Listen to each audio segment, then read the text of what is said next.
जसलाई 3-3 जना पुरुषहरू मिलेर जन्माए, 3-3 जना, जसका 3-3 जना पिताहरू छन्। अब उहाँ चाहिँ सनातन हिन्दू धर्मावलम्बीका आराध्य हुनुहुन्छ। ल हेर्नुहोस् है, बडा अचम्मको कुरा होइन त? एकछिन झट्ट सुन्दाखेरि कस्तो आङसिरिङ्ग हुने कुरा होइन त? सनातनी हिन्दूहरूले मान्ने, पुज्ने, जसको मन्त्र जप्ने, फेरि एकदम प्रसिद्ध सनातन हिन्दूहरूका बीच आराध्य जो चाहिँ भने 3-3 जना पुरुषबाट जन्माइनु भयो, जसका पिता 3-3 जना। सुन्दाखेरि आङसिरिङ्ग भएन? जो सनातनभन्दा बाहिर छन् विधर्मीहरू, त विधर्मीहरूले यस्तै यस्तै कुरा त उठाउने त हो नि। हामी जो सनातनी छौँ, हामी अब हामीलाई थाहा हुँदैन, हामीले पढे हुँदैनौँ। हेर्नुहोस्, जुन मद्रसाहरू छ, मुस्लिमहरूले त्यहाँ आफ्नो शास्त्रको एक कुरा आफ्ना बच्चा बच्चीहरूलाई पढाउँछन्। चर्चवालाहरूले पनि आफ्नो शास्त्रको एक कुरा आफ्ना बच्चा बच्चीहरूलाई पढाउँछन्। तर सनातनी हिन्दूहरूलाई कसले पढाउने? ल अब हेर्नुहोस्, ल यही कुरो, ल जसका 3-3 जना बुबा छन् र 3-3 जना पुरुषहरू मिलेर जन्माएका छन्, अब ती कसरी हिन्दूहरूका आराध्य भए त? फेरि एकदम आराध्य को थाहा छ? थाहा छैन होला? को हुनुहुन्छ? हनुमानजी। ल हेर्नुहोस्, हनुमानजी कति प्रसिद्ध हुनुहुन्छ सनातन हिन्दू धर्मावलम्बीहरूका बीच। हनुमानजीको आराधना नगर्ने, हनुमानजीको मन्त्र जप नगर्ने, हनुमानजीको भक्ति नगर्ने सायद बिरलै कम होलान् सनातनीहरूमा। तर हनुमानजीका पिता चाहिँ 3-3 जना। बडा अचम्म, कसरी 3 जना? यो त एकदम अनिष्टकारी भयो भन्ने लाग्छ नि होइन झट्ट सुन्दाखेरि? कसरी 3-3 जना पिता? एक, उहाँ शिवजीको वीर्यबाट जन्मिनु भयो। दोस्रो पिता, उहाँलाई केसरी नन्दन भनिन्छ, अर्थात् उहाँको पिता केसरी नन्दन भनेको त केसरीका छोरा भनेको हो नि। अनि अर्को पवनसुत, हनुमान चालिसामा आउँछ नि, शङ्कर शोभन केसरी नन्दन तेज प्रताप महाजगन वन्दन, होइन? हाम्रो देशमा केही नेताहरू, पूर्वका प्रधानमन्त्रीज्यूहरूले रामजी नेपालमा जन्मिनु भएको भनेर भन्नुभयो। यसमा मेरो कुनै आपत्ति छैन, रामजी नेपालमा जन्मिनु भएको भनेर, किनकि आखिर भगवान हुनुहुन्छ। भगवान भक्त जहाँ जहाँ बस्नुहुन्छ, भक्तको हृदयमा गएर जन्मनुहुन्छ। यथार्थमा भगवान जहाँ भक्तहरूले प्रार्थना गर्नुहुन्छ, जहाँ भक्तहरूले पुकार्नुहुन्छ, त्यहीँ प्रकट भइदिनुहुन्छ। त उहाँ प्रकट हुनुभएको कारणले गर्दा उहाँ जन्मिनु भएको भन्न पनि पाइयो। तर उहाँको मूल जन्म त अयोध्यामै भएको, प्राकट्य त अयोध्यामै भएको, यो त शास्त्रमा लेखिएकै कुरो हो नि, होइन? त भन्न खोजेको ज्ञान कति आवश्यक छ कि आध्यात्मिक ज्ञान हामीले हाम्रो शास्त्रका कुराहरू कति पढाउनु पर्छ हाम्रा बच्चा बच्चीलाई। अब यही कुरो विधर्मीले आएर भन्छ, तपाईँहरू जुन हनुमानको पूजा गर्नुहुन्छ, त्यो हनुमान कसरी जन्मिया थाहा छ? 3-3 जना पुरुषबाट जन्मिएको। तपाईँहरू अझै पूजा गर्ने, अझै मान्ने भनेर चाहिँ विधर्मी आएर भनिदिए केही हाम्रा बच्चा बच्चीहरूलाई। अनि ती बच्चा बच्चीहरूले मलाई सोधे, गुरुजी हाम्रो गाउँमा केही यस्तै क्रिस्चियन व्यक्तिहरू आएर हामीहरूलाई यस्तो यस्तो कुरो भने, हामीलाई त कहिले पनि नसुनेको कुरो यस्तो पनि हुन्छ र भनेर ती केटकेटी अब केटकेटी त नभनौँ, ती युवा नै भइसकेका थिए। उनीहरूले आएर सोधे मलाई, यस्तो पनि हुन्छ र 3-3 जना बुबा, यो त कलङ्क होइन र, यस्तो त यो त नराम्रो कुरो होइन र भनेर सोधे। ल हेर्नुहोस्, ल ज्ञान खोइ, शिक्षा खोइ, बरु त्यो विधर्मीले सबै कुरो यो पढेर, सबै कुरो टिपेर यसरी भनेर तिनीहरूको दिमाग खराब गर्नुपर्छ। तिनीहरूलाई आफ्नो धर्मप्रति, आफ्नो आराध्यप्रति चाहिँ अविश्वास पैदा गरिदिनुपर्छ, यतातिर तान्नुपर्छ भनेर बरु त्यो विधर्मीहरूले यस्ता यस्ता कुराहरूलाई टिपेर राखेर रिसर्च गरेर राखेका हुँदो रहेछन्। किन हिन्दूहरूको दिमाग खराब गरेर, उनीहरूको श्रद्धा नष्ट गरेर उतातिर लानको लागि। ल यति भनेपछि भएन त? हनुमानजी तिमी पूजा गर्छौ बाबु, हिन्दू हो, तिम्रो हनुमान थाहा छ? उनका 3 जना बुबा, एउटा त उनी शङ्करको वीर्यबाट जन्मिए र शास्त्रमा प्रमाण पनि छ। अनि अर्को हनुमानजीका पिता हुनुहुन्छ केसरी नन्दन, केसरी र अञ्जना, 2 जना चाहिँ पति पत्नी हुन्थ्यो। अनि केसरी नन्दन भनिन्छ, केसरीका छोरा, अञ्जनाका छोरा। अनि त्यसै गरी आएर अर्को पवनसुत, पवन पुत्र हनुमान पनि भने ल भजनै छ त्यस्तै। अनि त झट्ट सुन्दाखेरि त दिमाग खराब हुने त कुरो भइहाल्यो नि। हो त 3-3 जना बुबा, 3-3 जना पिता हनुमानको, हामी उनलाई मान्ने, हामी उनको पूजा गर्ने, ओहो भनेर दिमाग हल्लिनु र अश्रद्धा पैदा हुनु स्वाभाविक हो। किनभने केही थाहा छैन, पढेको छैन, जानेको छैन। ल हेर्नुहोस्, त्यही भएर सनातन धर्मका यी तत्त्वहरू पढाउन कति आवश्यक छ, ल हेर्नुहोस्। यो साइन्स म्याथमेटिक्स यो कलेज युनिभर्सिटी पढाउनु भन्दा पनि सनातन धर्मका यी तत्त्वहरू बुझाउन आवश्यक छ के। ल हेर्नुहोस् न, कति जटिल, कति बुझ्नुपर्ने कुरो। यति भन्दैपछि मान्छे अनि क्रिस्चियन भएन, यति भन्दैपछि अनि मान्छे अनि भड्किएन।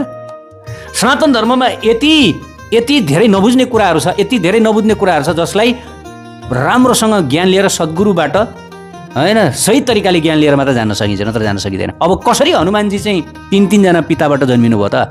हो, त्यो जान्नु आवश्यक छ। एकचोटि भगवान् भोलेनाथले यो कुरा थाहा पाउनु भएछ कि भगवान् श्रीहरिले उहाँले विश्वलाई मोहित गर्ने, सारा देव दानव सबैलाई मोहित गर्ने बडा अद्भुत मोहिनी रूप धारण गर्नु भएको रहेछ। भगवान् भोलेनाथलाई पनि त्यो रूपको एकचोटि दर्शन गर्ने इच्छा भयो। त्यसपछि उहाँ श्रीहरिको धाम वैकुण्ठ धाम जानुभयो र वैकुण्ठमा गएर प्रणाम गरेर भगवान्लाई भन्नुभयो, हे प्रभु, हे जगतपति, हजुरले त्यस्तो अद्भुत रूप धारण गर्नुभएको रहेछ जुन रूपको दिवाना सारा जगत भए, देव दानव सबैजना हजुरको त्यो सुन्दर मोहिनी रूप देखेर मूर्छित भए, मोहित भए। म पनि हजुरको त्यो अलौकिक दिव्य सुन्दरी रूप हेर्न चाहन्छु। अब भगवान्ले स्त्री रूप लिँदाखेरि उहाँ कति सुन्दरी हुनुहुन्छ, उहाँ पुरुष रूपमा जति सुन्दर हुनुहुन्छ, हुन त उहाँ पुरुष रूपमा पनि सुन्दर नै हुनुहुन्छ, अति सुन्दर, करोड कामदेवहरूलाई पनि आकर्षित गर्न सक्ने, मधुरम मधुरम, होइन? तर उहाँले स्त्री रूप धारण गर्दाखेरि झन् उहाँ कति आकर्षक हुनुहुन्छ होला, ल हेर्नुहोस्। तर हाम्रो शास्त्रमा के चेतावनी दिएको छ भन्दाखेरि भगवानका सबै स्वरूपहरूको पूजा गर्नु, श्रीकृष्ण, राम, वराह, वामन, मत्स्य आदि जति पनि स्वरूपहरूको पूजा गर्नु रे। सनातनीहरूले, भक्तहरूले मोहिनी र बुद्ध अवतार, बुद्ध स्वरूप, यो 2 स्वरूप छोडेर अरू सबै स्वरूपको पूजा गर्नु। त्यसैले सनातन धर्ममा बुद्धजीको पनि पूजा हुँदैन। किनकि यी 2 स्वरूप भनेको चाहिँ असुरहरूलाई मोहित गर्नलाई, असुरहरूलाई भ्रमित गर्नको लागि भएको, भक्तहरूलाई आकर्षित गर्न भन्दा पनि असुरहरूलाई मोहित गर्नको लागि अवतार भगवान्ले लिनुभएको कारणले गर्दाखेरि यी 2 स्वरूप छोडेर भगवान्का अन्य सबै स्वरूपको पूजा गर्नु भनेर शास्त्रमा भनिएको छ है। भगवान्ले के भन्नुभयो महादेवजीलाई, मेरो त्यो स्वरूप त म भक्तहरूको लागि त लिएको होइन, त्यो त मैले असुरहरूलाई मोहित गर्नको लागि लिएको हुँ। तपाईँ किन मेरो त्यो स्वरूप हेर्न चाहनुहुन्छ, त्यो मायावी स्वरूप? प्रभु, म अब हजुरको शरणागत हुँ, मेरो इच्छा भयो एकचोटि त्यो स्वरूप म हेर्न चाहन्छु, दर्शन गर्न चाहन्छु भनेर। त भगवान् श्रीहरिले ठिकै छ, तपाईँ केही समय वैकुण्ठमा बस्दै गर्नु, म उचित अवसर लिएर त्यो स्वरूप तपाईँलाई देखाउँछु भनेर भगवान्ले भन्नुभयो। त्यसपछि आएर एक दिन भगवान्ले स्वरूप देखाउनु भयो भकुण्डो खेल्दै गर्नु भएको अवस्थामा, अर्थात् मोहिनी देवी एउटा बल खेल्दै हुनुहुन्थ्यो।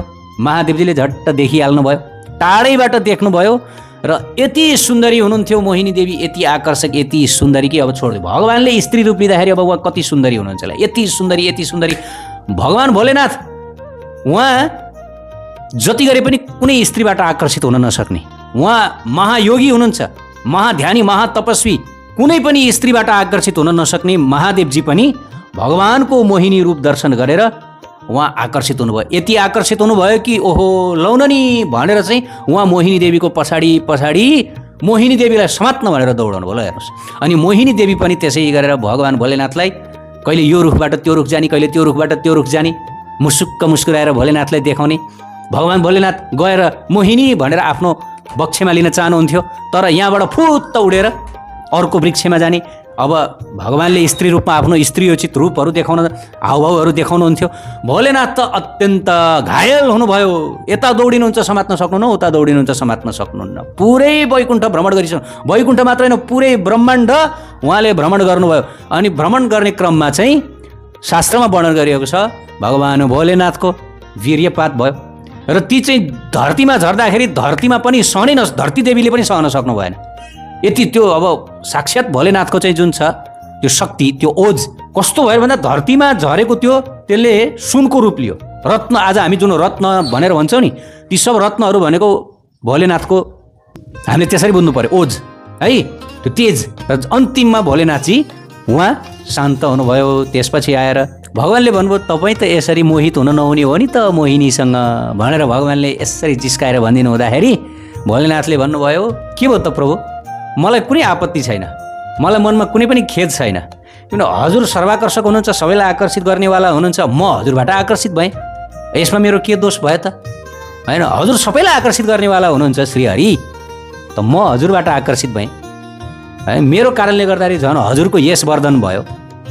मलाई यसमा कुनै आपत्ति छैन कि सारा दुनियाँले मलाई देखे, अब सारा दुनियाँले म चाहिँ स्त्रीको पछाडि दौडिएको देखेर मलाई केही आपत्ति छैन भनेर भोलेनाथले भन्नु।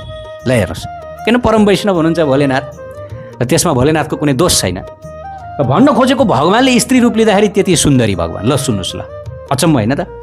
त जब भोलेनाथजीको त्यो शुक्र दिन जुन थियो त्यो शुक्र अब त्यो त सबै धरतीमा छाड्ने कुरा भएन।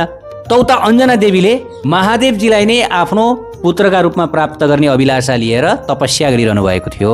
एकचोटि नारद मुनि पनि विवाह गर्न चाहनुहुन्थ्यो। ब्रह्मचारी नारद मुनि उहाँ विवाह गर्न चाहनुहुन्थ्यो, गृहस्थीमा आउन चाहनुहुन्थ्यो, धेरै पहिलेको कुरा। त भगवान् श्री हरिलाई गएर भन्नुभयो, प्रभु म विवाह गर्न चाहन्छु। त्यसपछि हुन्छ भनेर भन्नुभयो। त नारदजीको अनुहार चाहिँ उहाँले बाँदर जस्तो बनाइदिनु भएको छ, बाँदरको अनुहार। नारदजीलाई यो कुरा थाहा भएन, थाहा थिएन, तर अरू सबैलाई नारदजीको अनुहार बाँदरको देखिरहेका थिए। त नारदजी विवाह गर्नको लागि भनेर जानुभएको थियो। त विवाह गर्ने जुन स्त्रीले नारद मुनिलाई हेर्दै हेरिनन्। अब बाँदर जस्तो बाँदर रूप छ, कसरी हेर्ने होइन।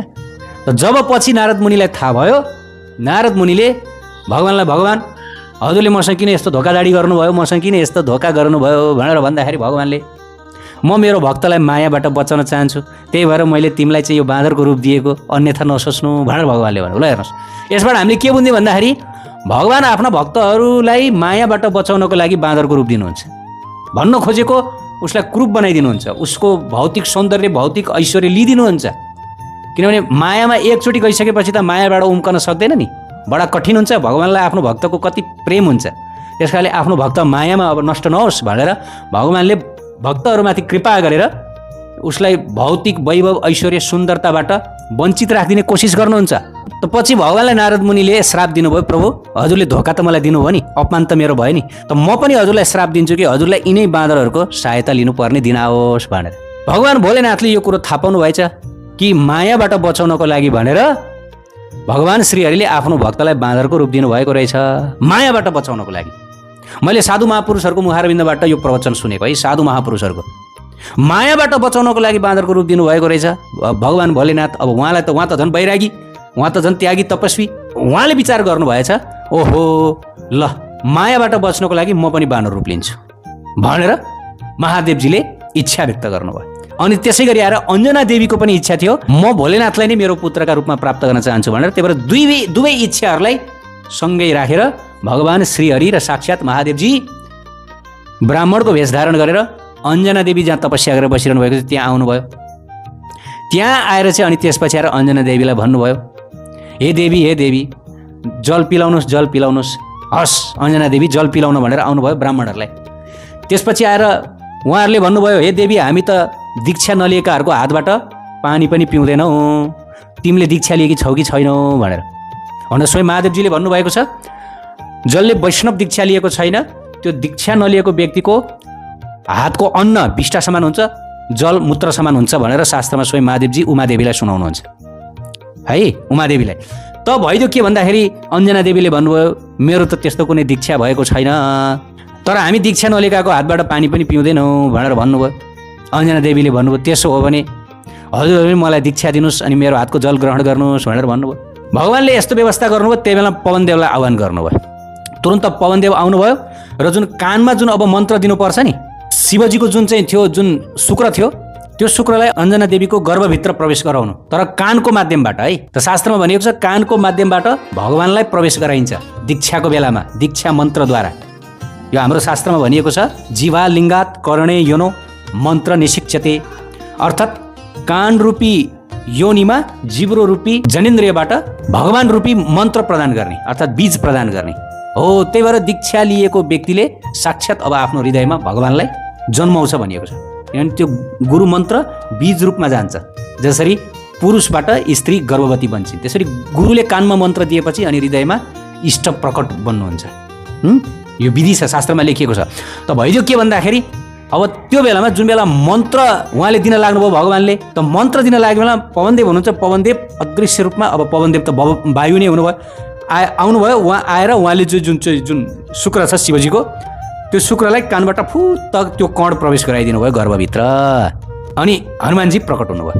तर यो कुरा जब अञ्जना देवीलाई थाहा भयो कि कसैले मलाई स्पर्श गर्यो, म त पतिव्रत हुँ, हो को मलाई स्पर्श गर्ने भनेर भनेपछि त्यसपछि पवनदेव प्रकट हुनुभयो। पवनदेवले हात जोडेर भन्नुभयो, हे देवी हजुर क्रुद्ध नबन्नु होला, यो भगवान्कै इच्छा अनुसार भएको हो। म त पवन हुँ, मलाई त सबैलाई छुने अधिकार छ, म पवनलाई सबैतिर जाने अधिकार छ, सबैलाई छुने अधिकार छ। यो सब भगवान्कै इच्छा अनुसार भएको। हजुरले जुन कुराको लागि तपस्या गर्नुभएको थियो साक्षात् महादेवजी हजुरको पुत्रका रूपमा प्रकट हुनु हुँदैछ भनेर भन्नुभएपछि देवी अन्जना प्रसन्न हुनुभयो र पछि केसरीसँग उहाँको विवाह भयो। कुन्ती देवीले कर्ण पाएर पनि कुमारी बन्नु, किन भन्दा हेर्नुहोस्, साक्षात् भगवानले जे पनि गर्न सक्नुहुन्छ कि उहाँको कुमारित्व कहिले नष्ट भएन। उहाँको कुमारी ए बाबा उहाँ सती हुनुहुन्थ्यो, पतिव्रता हुनुहुन्थ्यो, पतिव्रता अन्जना देवी होइन, उहाँको कुमारित्व कहिले नष्ट हुन्छ त साक्षात् भगवानको कृपाले उहाँको कुमारित्व पनि जीवित रह्यो, जसरी कुन्ती देवीको भयो। त्यही भएर हामीले बुझ्नुपर्छ यहाँ कुनै कसैको दोष छैन। उहाँको इच्छा पनि पूर्ण भयो, भोलेनाथको पनि इच्छा पूर्ण भयो, हनुमानजी पनि प्रकट हुनुभयो। त यो कुरा सिकाउनु पर्यो हाम्रा बच्चा बच्चीहरूलाई, जानकारी दिनु पर्यो।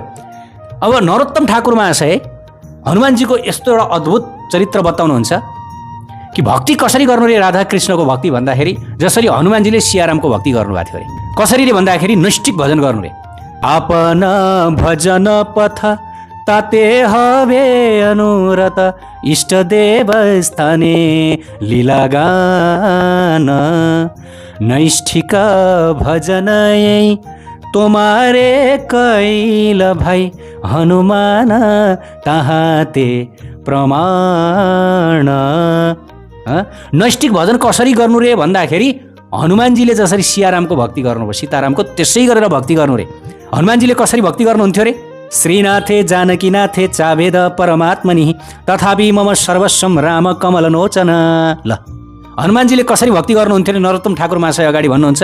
हनुमानजी भन्नुहुन्छ यद्यपि लक्ष्मीपति श्रीनारायण र सीतापति श्रीराम दुवै परमात्मा भगवान हुनुहुन्छ, कुनै अन्तर छैन, तर पनि कमलनयन श्रीराम मेरो सर्वस्व हुनुहुन्छ भनेर हनुमानजीले भक्ति गर्नुहुन्थ्यो अरे। ल हेर्नुहोस्, हनुमानजी दिन रात अहोरात्र सीताराममा डुब्नुहुन्थ्यो अरे, यतिसम्म कि हनुमानजी कृष्णमा पनि डुब्नुहुन्न थियो अरे, कृष्णको पनि उहाँ मतलब गर्नुहुन्न थियो अरे। हो यसरी नै गौडिया भक्तहरूले राधा कृष्णको भजन गर्नु, मञ्जरी भावमा उपासना गर्नु निष्ठापूर्वक, यो निष्ठापूर्वक गर्ने भक्ति यसबाट इष्ट अत्यन्त प्रसन्न बन्नुहुन्छ अरे।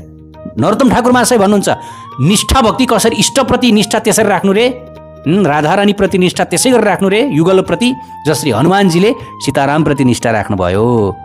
हेर्नुहोस्, एकचोटि द्वारकाधीशले हनुमानजीलाई बोलाउनको लागि भनेर गरुडजीलाई पठाउनु भएको थियो। गरुडजी भुर्र उडेर जानुभएको थियो किम पुरुष वर्षमा हनुमानजीलाई बोलाउनको लागि। हनुमानजी त्यो समयमा सीतारामको ध्यानमा लिनुहुन्थ्यो। गरुडजीले भन्नुभयो जाउँ, द्वारकाधीशले बोलाउनु भएको छ, श्रीकृष्णले बोलाउनु भएको छ भनेर भन्नुभयो। ल हेर्नुहोस् है, श्रीकृष्णले बोलाउनु भएको छ भन्दाखेरि पनि हनुमानजी जानु भएन, उहाँ सीताराममा लिनुहुन्थ्यो। गरुडजीले हनुमानजीलाई यसो उठाउन खोज्नुभयो, उहाँ त मान्नु नै हुन्न, उहाँलाई त उठाएरै लिएर जानु पर्यो भनेर उठाउन खोज्नुभयो।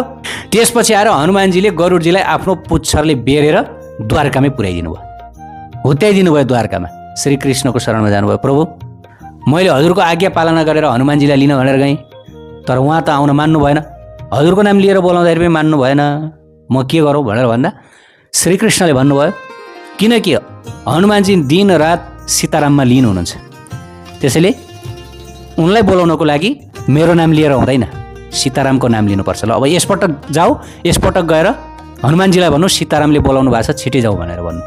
गरुडजी भुर्र उडेर जानुभयो, उडेर गएर हनुमानजीलाई भन्नुभयो कि प्रभु हजुरलाई चाहिँ सियारामले बोलाउनु भएको छ, उहाँ प्रतीक्षा गरेर बसिरहनु भएको छ, जाउँ भनेर भन्ने बित्तिकै हनुमानजी तुरुन्त त्यहाँबाट तुरुन्त वायुभन्दा पनि शीघ्र वेगमा उहाँ द्वारका आउनुभयो। द्वारकामा आउँदाखेरि भगवानले आफ्नो भक्तको भाव अनुसारको रूप लिनुहुन्छ। रुक्मिणी देवी सीता माताको रूपमा र श्रीकृष्ण श्रीरामजीका रूपमा हनुमानजीको अगाडि प्रकट हुनुभयो। हनुमानजी आफ्नो इष्टको दर्शन पाएर प्रसन्न भन्नुभयो, खुसी भन्नुभयो। ल हेर्नुहोस्, हो यो हो इष्टनिष्ठा अरे कि। त नरोत्तम ठाकुर महाशय त्यही भन्नुहुन्छ, यदि कोही इष्टनिष्ठ भक्तले आफ्नो इष्टबाहेक अरूलाई त्याग गर्दछ भने त्यसमा अधर्म हुँदैन, त्यसमा दोष हुँदैन, किन भगवान प्रसन्न बन्नुहुन्छ अरे झन् इष्टनिष्ठा देखेर। चैतन्य महाप्रभुले अनुपमलाई त्यही भन्नुभएको छ, जसको भेडो भक्त छ त्यो भेडो भक्त त्यो इष्टलाई पनि मनपर्छ अरे, त्यो दुवैजना भाग्यशाली रे, त्यो भेडो भक्त बन्नुपर्छ अरे। अब भेडो भक्त सुन्दाखेरि त कस्तो शब्द भन्ने लाग्छ, भन्न खोजेको एकदम आफ्नो इष्टमा निष्ठ, आफ्नो इष्टमा सबैको दर्शन गर्ने, बस आफ्नो इष्टमा सबै।